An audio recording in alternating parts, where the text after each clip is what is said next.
തട്ടമിടാൻ അനുവാദം കൊടുത്തപ്പോൾ തൊട്ടു പുറകെ വരുന്നു എനിക്ക് ഹിജാബ് ധരിക്കണം, അടുത്തതിന് മുഖം മൂടി വരണം എന്നൊക്കെ പറഞ്ഞാൽ ഇത് ഞാൻ പറഞ്ഞത് ഇതിനെ അത്ര നിസ്സാരവൽക്കരിച്ച് നിങ്ങൾ കാണാൻ പാടില്ല.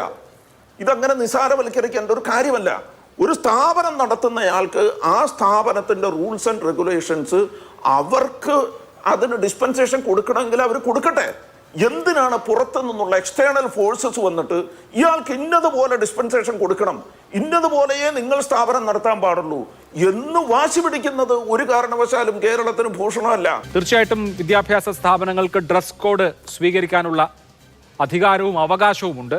യൂണിഫോം തീരുമാനിക്കേണ്ടത് മാനേജ്മെന്റ് ആണ്.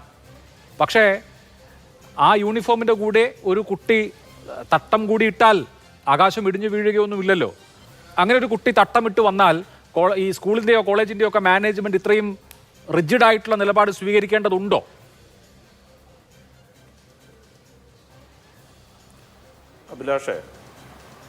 അഭിലാഷ് വളരെ നിസ്സാരമായി ഒരു യൂണിഫോമിനെ കരുതുമ്പോൾ അഭിലാഷിന് തന്നെ അറിയാം യൂണിഫോം എന്ന് പറയുന്ന ഒരു സാധനം എവിടെയൊക്കെ ഉണ്ടോ അവിടെയൊക്കെ ആ യൂണിഫോമിന് ഒരു സ്ട്രിക്ട്നെസ് ഉണ്ട്. അത് അഭിലാഷിന് തന്നെ അറിയാം. നമ്മൾ ഏതെല്ലാം സ്ഥലങ്ങളിൽ കണ്ടാലും, വിദ്യാഭ്യാസ മേഖലയിലാണെങ്കിലും ആർമിയിലാണെങ്കിലും പോലീസിലാണെങ്കിലും ഒരു ഓഫീസിലാണെങ്കിലും യൂണിഫോം എന്ന് പറഞ്ഞാൽ അത് യൂണിഫോം തന്നെയാണ്. അതിനകത്ത് വേറെ വലിയ വ്യത്യാസങ്ങളൊന്നും ഉണ്ടാക്കേണ്ട കാര്യമില്ല. ഇനി വളരെ സിമ്പിളായൊരു കാര്യം ചോദിക്കട്ടെ. ഇത് യൂണിഫോം ഇടുകയോ ഇടാതിരിക്കുകയോ ചെയ്യുന്നതിനപ്പുറത്തേക്ക് ഒരു പ്രൈവറ്റ് സ്ഥാപനം നടത്തുന്ന ഒരാൾക്ക് ആ സ്ഥാപനത്തിനകത്ത് ഒരു സ്വന്തം റൂൾസ് ആൻഡ് റെഗുലേഷൻസ് ഉണ്ടാക്കാനുള്ള അനുവാദമില്ലേ? എൻ്റെ സ്ഥാപനം, ഞാൻ നടത്തുന്ന എൻ്റെ സ്ഥാപനത്തിൽ ജോലി ചെയ്യുന്ന ഒരാൾ ഞാൻ നാളെ തൊട്ട് മുണ്ടുടുത്തേ വരുള്ളൂ എന്ന് പറഞ്ഞാൽ ഞാൻ പറയും നാളെ തൊട്ട് വരണ്ടെന്ന് പറയും, അത്രേ ഉള്ളൂ. സ്ഥാപനം ഒരു വിദ്യാഭ്യാസ സ്ഥാപനത്തെ കാണാൻ കഴിയും. ശരിയാണ്, സർക്കാർ സ്ഥാപനമല്ല, പ്രൈവറ്റ് സ്ഥാപനമാണ്. പക്ഷേ ഇൻക്ലൂസീവായി സ്ഥാപനം നടത്താനുള്ള ബാധ്യത വിദ്യാലയങ്ങളുടെ കാര്യത്തിലില്ലേ? ഇപ്പോ യൂണിഫോമിന്റെ കാര്യം യൂണിഫോമിന്റെ കാര്യം ഇപ്പോ ടർബൻ ധരിക്കുന്ന സേനാ മേധാവിമാരടക്കമുള്ള എത്രയോ സൈനിക ഉദ്യോഗസ്ഥരുണ്ട്. താങ്കൾ യൂണിഫോമിന്റെ കാര്യം പറഞ്ഞതുകൊണ്ടാണ്. ഇതേപോലെ ഹിജാബ് അല്ലെങ്കിൽ ഈ തല മറയ്ക്കുന്ന വസ്ത്രം യൂണിഫോമിലിട്ട എത്രയോ കോളേജുകളും സ്കൂളുകളും നമ്മുടെ നാട്ടിലുണ്ട്, ഒരുപാട് സ്കൂളുകളുണ്ട്. എന്തിനിപ്പോ ഒരു കന്യാസ്ത്രീ ഒരു വിദ്യാഭ്യാസ സ്ഥാപനത്തിൽ, യൂണിഫോം ഉള്ള വിദ്യാഭ്യാസ സ്ഥാപനത്തിൽ കോളേജിൽ അഡ്മിഷൻ നേടിയാൽ അവർ കന്യാസ്ത്രീ വേഷത്തിൽ തന്നെയല്ലേ അവിടെ പഠിക്കാൻ പോവുക? അഭിലാഷ്, ഞാൻ അതിലേക്ക് വരാം. ഞാൻ അതുകൊണ്ട് തന്നെയാണ് പറഞ്ഞത്. അതായത് ഇപ്പോൾ ടർബനിട്ട് ധരിക്കാനായിട്ട് യൂണിഫോമിൽ ഡിസ്പെൻസേഷൻ കൊടുത്തിട്ടുള്ള സ്ഥാപനങ്ങളിൽ അവർക്ക് അങ്ങനെ ചെയ്യാം. തല മറയ്ക്കാൻ അനുവാദം ഡിസ്പെൻസേഷൻ കൊടുത്തിട്ടുള്ള സ്ഥാപനങ്ങളിൽ അങ്ങനെ ചെയ്യാം. പക്ഷെ ഇതെല്ലാം ആ സ്ഥാപനം നടത്തിപ്പുകാരല്ലേ ചെയ്യുന്നത്. കന്യാസ്ത്രീമാരുടെ വേഷത്തിൽ വരാൻ അനുവാദമുള്ളിടത്ത് അങ്ങനെ ചെയ്യാം, ആയിക്കോട്ടെ.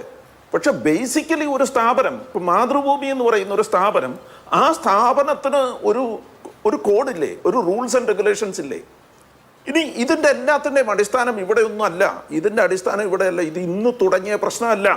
ഒരു 4-5 കൊല്ലങ്ങൾക്ക് മുമ്പ് മറ്റൊരു സ്കൂളിൽ ഇതേ സംഭവം ഉണ്ടായിട്ടുണ്ട്.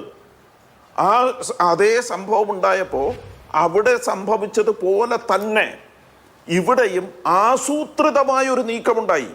അവിടെയാണ് നമ്മളിതെല്ലാം മനസ്സിലാക്കേണ്ട ഒരു കാര്യം. 4-5 കൊല്ലം മുമ്പ് ആലുവയിലെ ഒരു സ്കൂളിൽ ഇതേ വിഷയമുണ്ടായപ്പോൾ ആ വിഷയമുണ്ടായതിൻ്റെ തൊട്ടു പിന്നാലെ വന്നത് SDPIക്കാരും പോപ്പുലർ ഫ്രണ്ടുകാരുമാണ്. അവരവിടെ വന്ന് വലിയ ബഹളങ്ങളുണ്ടാക്കി. അങ്ങനെ ബഹളങ്ങൾ ഉണ്ടാക്കിയതിനു ശേഷം ആലുവ ടൗൺ ഹാളിൽ ആ സ്കൂളിനെതിരെ വലിയ ഒരു മുന്നേറ്റം സംഘടിപ്പിച്ചു, വലിയൊരു പൊതു സദസ്സ് സംഘടിപ്പിച്ചു. എന്നിട്ട് ആ സ്കൂളിനെതിരെ വലിയ പ്രചാരണം നടത്തി. അങ്ങനെ വലിയ പ്രചാരണം നടത്തുകയും വലിയ വിഷയങ്ങൾ ഉണ്ടാക്കുകയും ചെയ്തതാണ്. അതേ സമാനമായൊരു വിഷയത്തിൽ ഇവിടെ ഒരാൾ വന്നിങ്ങനെ ചോദിച്ചതിൻ്റെ തൊട്ടു പുറകെ പോപ്പുലർ ഫ്രണ്ടിൻ്റെ ഇവിടുത്തെ തൃപ്പൂണിത്തുറ മണ്ഡലം ഭാരവാഹിയാണെന്നും പറഞ്ഞ് കുറച്ച് പേര് സ്കൂളിലേക്ക് വരുന്നു. അപ്പം ഇതെല്ലാം ആസൂത്രിതമായി ചെയ്യുന്നൊരു കാര്യമാണ്. ഇതിവിടെ കൊണ്ട് തീരുന്നില്ല എന്നുള്ളതാണ് ഞാൻ ചോദിക്കുന്നത്. ഏറ്റവും കുറഞ്ഞത് എന്താണെന്നറിയാം, നമ്മളെ വളരെ സിമ്പിളായിട്ട് ചോദിച്ചാൽ ഓപ്പറേഷൻ സിന്ദൂർ വിശദീകരിച്ച ഒരു കേണൽ, ആ കേണൽ തലയെ തട്ടോട്ടിട്ടില്ല എന്നും പറഞ്ഞുകൊണ്ട് ബഹളം ഉണ്ടാക്കിയ ആളുകൾ വരെ ഇവിടെ ഉണ്ട്. അത്തരമൊരു കാലത്തേക്ക് നമ്മൾ പോകണമോ വേണ്ടയോ എന്നുള്ളതാണ്. അഭിലാഷ്, ഞാൻ കേരളത്തിലെ വളരെ പ്രസിദ്ധമായ ഒരു എഞ്ചിനീയറിംഗ് കോളേജ്, കോളേജിൻ്റെ പേര് ഞാൻ പറയുന്നില്ല, വളരെ പ്രസിദ്ധമായൊരു എഞ്ചിനീയറിംഗ് കോളേജ്, ക്രിസ്ത്യൻ മാനേജ്മെൻറ്റ് നടത്തുന്നതാണ്. അവിടെ തലയിൽ തട്ടമിട്ട് വരുന്ന കുട്ടികളുണ്ട്. അവർ എഞ്ചിനീയറിംഗ് കോളേജിലെ മാനേജ്മെൻറ്റ് അത് പെർമിറ്റഡ് അല്ല, പക്ഷേ അവരത് കണ്ണടച്ച് അവരവിടെ പോകുന്നു. പിന്നീട് തൊട്ട് പുറകെ വരുന്ന അടുത്ത ആവശ്യം എന്താണെന്നറിയാം? എൻ്റെ മകൾക്ക് ഫുൾ സ്ലീവ് ഇടണം. ഒരു വലിയ വിദ്യാഭ്യാസമുള്ളൊരു മനുഷ്യൻ അവിടുത്തെ കോളേജിൽ ചെന്നിട്ട് ആവശ്യപ്പെട്ടത് എൻ്റെ മകൾക്ക് ഫുൾ സ്ലീവ് ഇടണം. അതിൻ്റെ കാരണം എൻ്റെ മകൾ ഹാഫ് സ്ലീവ് ഇട്ടാൽ മകളുടെ കൈ പുറത്തുള്ളവർ കാണും, അത് കാണുന്നത് വലിയ ലൈംഗിക ചേഷ്ട ഉണ്ടാക്കും എന്ന് ചിന്തിക്കുന്ന മനുഷ്യരിവിടെ ഉണ്ട്. അപ്പം അതുകൊണ്ട് എൻ്റെ മകൾക്ക് ഫുൾ സ്ലീവ് ഇടണം. പെർമിഷൻ കൊടുത്തില്ല, അവർ വിട്ടുപോയി. അത് പോട്ടെ, ഞാൻ പറഞ്ഞത് അടുത്ത സ്ഥലത്ത് ആവശ്യം ഉണ്ടായത് എന്താണ്? തട്ടമിടാൻ അനുവാദം കൊടുത്തപ്പോൾ തൊട്ടു പുറകെ വരുന്നു, എനിക്ക് ഹിജാബ് ധരിക്കണം, അടുത്തതിന് മുഖം മൂടി വരണം എന്നൊക്കെ പറഞ്ഞാൽ, ഇത് ഞാൻ പറഞ്ഞത് ഇതിനെ അത്ര നിസ്സാരവൽക്കരിച്ച് നിങ്ങൾ കാണാൻ പാടില്ല. ഇതങ്ങനെ നിസ്സാരവൽക്കരിക്കേണ്ട ഒരു കാര്യമല്ല. ഒരു സ്ഥാപനം നടത്തുന്നയാൾക്ക് ആ സ്ഥാപനത്തിൻ്റെ റൂൾസ് ആൻഡ് റെഗുലേഷൻസ് അവർക്ക് അതിന് ഡിസ്പെൻസേഷൻ കൊടുക്കണമെങ്കിൽ അവർ കൊടുക്കട്ടെ. എന്തിനാണ് പുറത്തു നിന്നുള്ള എക്സ്റ്റേണൽ ഫോഴ്സസ് വന്നിട്ട് ഇയാൾക്ക് ഇന്നതുപോലെ ഡിസ്പെൻസേഷൻ കൊടുക്കണം, ഇന്നതുപോലെയേ നിങ്ങൾ സ്ഥാപനം നടത്താൻ പാടുള്ളൂ എന്ന് വാശി പിടിക്കുന്നത് ഒരു കാരണവശാലും കേരളത്തിന് ഭൂഷണമല്ല.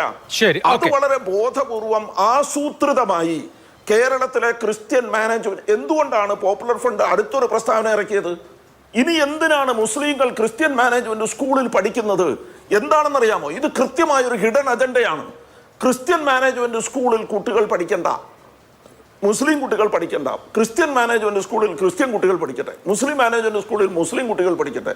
ഇവിടെ ഒരു വിഭജനം ഉണ്ടാക്കാൻ, ഡിവൈഡ് ഉണ്ടാക്കാൻ ബോധപൂർവമായ ആസൂത്രിതമായ ഒരു ഹിഡൻ അജണ്ട ഇതിന്റെ പുറകിലുണ്ട്. ശരി, അതാണ് താങ്കളുടെ ആരോപണം. അങ്ങനെ ഓരോരോ മതവിഭാഗത്തിൽപ്പെട്ട ആളുകൾ അവരവരുടെ സ്ഥാപനങ്ങളിൽ മാത്രം പഠിച്ചാൽ മതി എന്നുള്ളത് അത് ഒരു തരത്തിലുള്ള ഗെറ്റോയിസേഷൻ ഉണ്ടാക്കും. അത് ശരിയായിട്ടുള്ള ഒരു കാര്യമല്ല. ഞാൻ അങ്ങയിലേക്ക് വരാം.